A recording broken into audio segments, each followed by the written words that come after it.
Legal. Tem um pessoal que entra em contato com a gente, né, e fala que recebe o Exu, né? Então, sempre que alguém fala, ó, eu recebo o Exu, eu tenho que perguntar de volta, Exu de qual? Porque Qual Exu? qual Exu? Porque o Exu divindade não é uma Entidade. entidade dentro da falange. Então, assim, quantas tipos ou ramificações desse Exu que existem? Porque até mandaram aqui, porque tem lá, deve ter o Exu da Sete Encruzilhada, o Exu Caveirinha, o Exu da Tranca-Rua. Marabô, Capa Preta, Meia-Noite. São infinitos, podem São surgir novos. infinitos. Por Podem exemplo, surgir aqui, ó, novos. o Ricardo Faria mandou aqui um superchat, né? Ele pergunta assim: quem que é o Exu Giramundo? É uma nova Não é uma nova entidade, é uma entidade também muito conhecida muito dentro da religião de conhecida. Umbanda, exatamente. É nova pra gente aqui, Ele desculpa. ele faz parte do contexto espiritual de Oxalá. Então é um Exu que trabalha muito os aspectos da fé, da religiosidade, do íntimo do ser. Então tem Exus que são mais disciplinadores, tem Exus que são mais mandingueiros, mais feiticeiros, tem Exus que trabalham muito mais com alguns aspectos do que com outros. O Exu Giramundo, ele faz parte de um contexto de fé, de religiosidade. Então é muito provável que esse Exu, no seu discurso para esse médium, para qualquer outro, ele traga, porque é meio que um padrão daquela linha. Os Exus Giramundo, os espíritos que atuam na linha do Giramundo, trazem uma característica muito similar entre eles, trazendo uma linguagem muito própria, trazendo uma postura muito específica.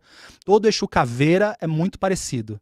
Todo Exu Giramundo é muito parecido. Você pode ter em médiuns diferentes o Exu Giramundo manifestado, e você vai ter diferenças entre si, mas semelhanças também, porque eles trazem características que se conectam.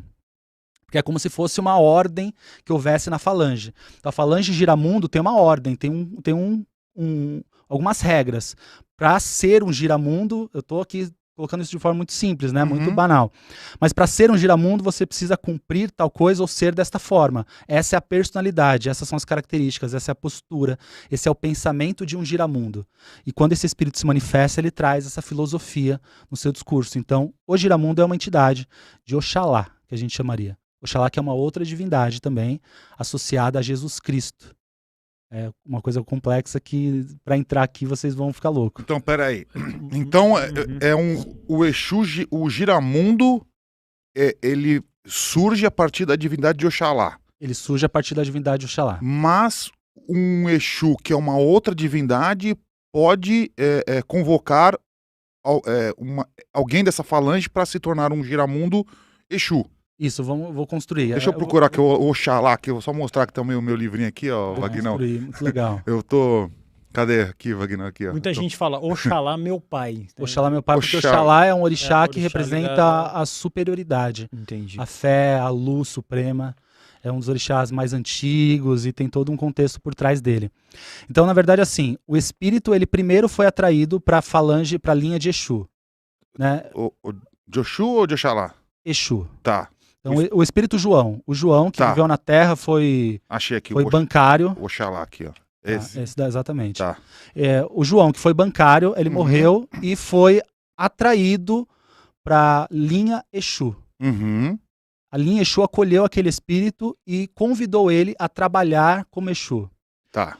No momento que ele se torna um Exu, aí acontece o que a gente chama de entrecruzamento, que é a conexão que existe do Exu com o orixá que é o dono daquela falange. Então, em algum momento, aquele Exu, aquele João que era bancário, ele recebeu também, não só de Exu o chamado, mas recebeu de Oxalá também, o chamado para ser Giramundo. E aí ele passa a ser não só do orixá Exu, mas também de Oxalá. Todo Exu parte do orixá Exu, mas também de outros orixás. Então é uma combinação. Sempre uma combinação. Ah, interessante. Sempre uma combinação. E isso em teoria, serve para quê? Para nós entendermos quem é essa entidade, para nós entendermos como ela trabalha, para onde ela vai, o que ela busca, quais são as características de manifestação, os elementos que ela utiliza. Então, aí que está exatamente o entendimento de que falange o meu guia faz parte, é para eu entender mais dele mesmo, mais do seu fundamento e das suas particularidades. Então, eu trabalho com o Exu das Matas, ele é extremamente orientador. Foi ele quem me estimulou a falar na internet. Não foi explícito ao dizer internet. Mas ele diz, você precisa falar para as pessoas o que você aprender. Ele é muito, nesse aspecto, incentivador do conhecimento. E aí a gente tem... eu posso ir explorando mais desse potencial dele, entendendo a sua origem. Eu sei que ele é um Exu de Oxóssi, eu sei que o reino dele é as matas, então ele mexe muito com folhas, ele mexe com ervas. Então é mais ou menos para isso que essa informação serve, ela não está aí à toa. Que falange que esse guia faz parte. E na Umbanda, todas as linhas de trabalho, Exu é uma linha. Tem a linha dos caboclos. A linha dos caboclos é sustentada pelo orixá Oxóssi. Tá, tô até vendo aqui, Oxóssi. Outro orixá. Tá. E aí existem as falanges da linha dos caboclos. Então, seus 7 flechas, o Birajara, Rompe-Mato, Pena Branca, que é a mesma coisa de Exu. Cada falange traz um orixá que sustenta aquela falange, que direciona a energia daquela falange. Mas tem uma enciclopédia com todas essas entidades listadas ali? Não. No livro Exu que eu escrevi, eu listei ali separado por falanges cada um dos Exus que existem. Então ali tem uma quantidade absurda de nomes de Exus que existem para as pessoas poderem identificar e achar às vezes que é coisa da sua cabeça. Sei lá, um Exu Guru. Surge uma pessoa que fala, incorpora Exu Guru, ele existe? Tem um livro para você consultar se alguém já apresentou o Exu Guru em algum lugar. Entende? Então existem Exus que são pouquíssimo popular. Existem Exus que são mais conhecidos, como o Tranca-Ruas. Existem alguns que são pops, ganharam notoriedade aí e ficou famoso. Mas todo Exu é igual. O Tranca-Rua para organizar as coisas, então. O Tranca-Ruas é um ordenador. É um ordenador. Um disciplinador, um quebrador de demandas. Todo mundo tem medo dele, né? Ou pelo menos eu tive. O que é o mais famoso. O Guru tinha medo do Tranca-Rua. Mas porque é o mais famoso. As pessoas na igreja às vezes falam muito isso, né? O tranca-rua está trancando os caminhos dessa pessoa e tal. Não tem nada a ver. O Guru chamava de Lock Street. O medo de falar. É o Lock Street. Lock Street, é porque a gente só ouve algumas coisas, vai pescando e não entende o que você está falando aqui. Você está abrindo um caminho muito bom. E é bem complexo a compreensão de tudo isso, mas em resumo, tudo termina num objetivo só. Aquele espírito, ele tem uma oportunidade de se manifestar através de um médium no nosso plano material para ensinar para as pessoas que estão encarnadas a como serem mais felizes. Tudo isso existe para nos levar a esse ponto final.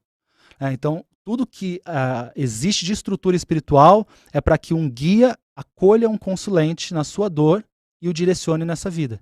É exatamente isso, sem pedir nada em troca, fazendo aquilo genuinamente por amor. É para isso que a Umbanda existe.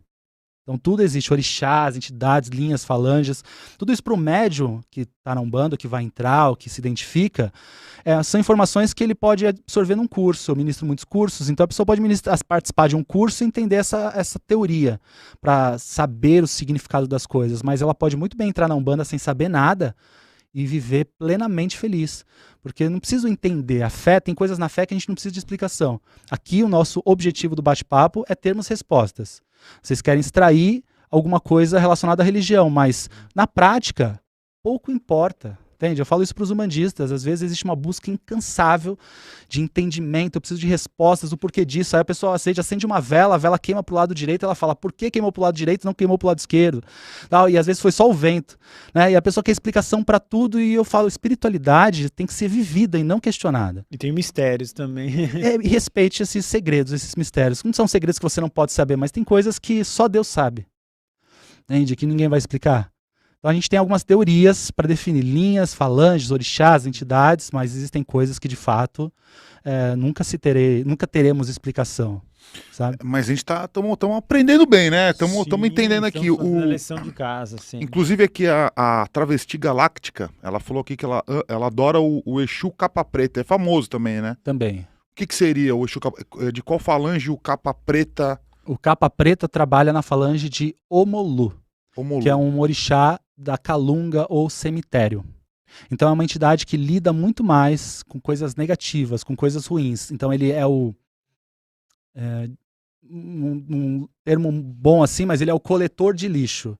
Tá? Ele é aquele que retira as coisas mais pesadas das pessoas. Então, o seu discurso ele é mais rude, a sua linguagem é mais objetiva, a sua postura é mais ríspida para lidar com coisas ruins. Então, é uma entidade mais combatente das trevas. Então, um capa preta, assim como um Exu caveira, um caveirinha, um Exu catacumba, entre muitos outros. Então, Omolu sustenta uma série de falanges de Exus. Exus que respondem por aquela energia, por aquela força e que vão se manifestar com aquelas características. Então, capa preta é um desses, por exemplo. E não necessariamente ele usa uma capa preta. Porque o simbolismo da capa preta é aquilo que oculta, aquilo que guarda, aquilo que protege. A capa servia antigamente para preservar, para guardar, para esconder. De alguma forma, representava, dependendo da cultura, podia representar cargos, funções e tudo mais, mas a capa protege. Então ali está trazendo uma simbologia de que é um Exu muito protetor. Tá? Então a Umbanda tem muito esse contexto de simbolismo. Então o Exu capa preta, como que ele atua positivamente na nossa vida? Ele é um combatente daquilo que nos afeta. Forças do mal. Forças do mal. Então dá um exemplo. Um exemplo, vocês acreditam em feitiço? Sim. Trabalho espiritual, coisas ruins, bruxaria, feitiçaria, essas coisas. Então, uma pessoa às vezes faz uma coisa ruim para você, ou te deseja um mal. Um sentimento ruim, também a gente chama de formas pensamento. Pensamento. Isso ocasiona também uma energia ruim pra gente. Quando alguém tá falando mal de nós, uma energia ruim muitas vezes pode ser direcionada para nós. É o que as pessoas no passado chamavam de quebranto, olho gordo, inveja, aquela coisa que as crianças pegam. Então, esse Exu seria o responsável por quebrar esses trabalhos, por desfazer essa conexão com essa energia negativa, por diluir essas forças ruins. Então é o Exu que lida muito mais nesses campos mais densos, mais complexos da espiritualidade inferior. Porque assim como a gente tem os espíritos de luz, existem também os espíritos das trevas. Existem os espíritos que chamamos de obsessores. São espíritos que não fazem parte da luz, não se reportam a Deus, e são espíritos simplesmente que fazem o que querem, porque no plano espiritual existe o livre-arbítrio também. O espírito pode fazer o que ele quiser, ele pode aceitar a luz ou não aceitar. E esses que não aceitam chamamos de quiumbas ou obsessores. Dentro do espiritismo chama-se de obsessores, que são espíritos que acompanham as pessoas, que podem acompanhar, afetar a vida de alguém, enfim. E aí, entre esses Exus mais do cemitério, entre esses Exus mais com esse contexto de lidar com coisas mais densas, para afastar esse tipo de espírito, para quebrar trabalhos negativos. Enfim, então eu diria assim, olha, um tranca-ruas, ele é aquele que você pediu um emprego, é maravilhoso. Você pediu uma oportunidade de emprego, para ele te ajudar a trazer possibilidades. Não é que o emprego vai bater na sua porta, mas ele vai trazer possibilidades para o seu caminho, para que você comece a enxergar o que realmente é bom para você no setor de emprego. Já um Exu caveira, ou um Exu capa preta, ele vai trabalhar muito mais na quebra de demandas, de feitiços, de energias negativas. Não que o tranca-ruas não possa fazer isso, mas o caveira é especialista. Então a gente entende as falanges como especialidades das linhas dos espíritos que trabalham.